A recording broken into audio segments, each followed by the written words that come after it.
নমস্কাৰ সুপ্ৰভাত সকলোকে পুনৰবাৰ স্বাগতম জনালোঁ মোৰ এটা সৰু ব্লগলৈ। আশা কৰোঁ আপোনালোক একদম ভালে আছে আৰু আমিও বৰ্তমান ভালে আছোঁ। এতিয়া মৰ্ণিং আমি এফালে গৈ আছোঁ। তো আমি গৈ আছোঁ মন্দিৰ। ব'লকচোন আমি মন্দিৰৰ পৰা আহোঁ। তো ফাইনেলি আমি আহি মন্দিৰ উপস্থিত হ'লোঁ।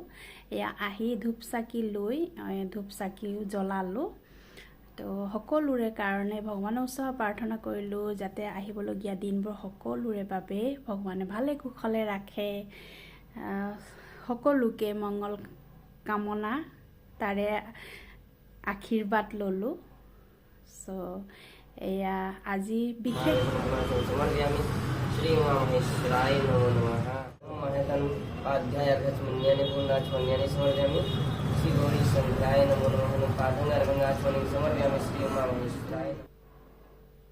ওম নমঃ শিৱায়, ওম নমঃ শিৱায়, ওম নমঃ শিৱায়। শিৱ ভগৱানে যাতে সকলোৰে মনৰ কামনাবোৰ পূৰণ কৰে। তো আজি এটা বিশেষ দিনৰ কাৰণে মই মন্দিৰলৈ আহিবলগীয়া হ'ল। নতুন বাইক এখন লোৱা হৈছিলে।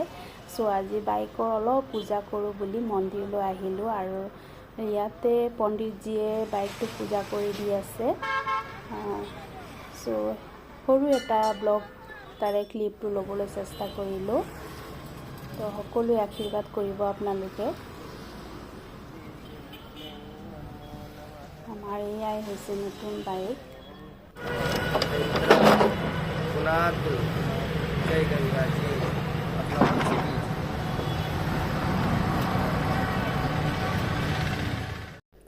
অৱশেষত পণ্ডিতজীয়ে বাইক চাইক পূজা কৰি দিলে আৰু এয়া ভিতৰৰ পৰিৱেশ অকণমান মন্দিৰটো দেখাই দিছোঁ।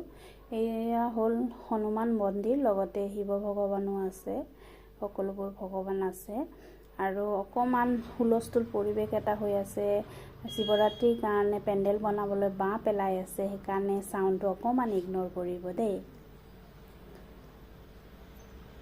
তো ৰাতিপুৱাই মন্দিৰ আহিলে মন একদম ভাল লাগি যায়, হয়নে বাৰু কওকচোন। তো ভিডিঅ'টো কি কেনেকুৱা পালে নিশ্চয় জনাব।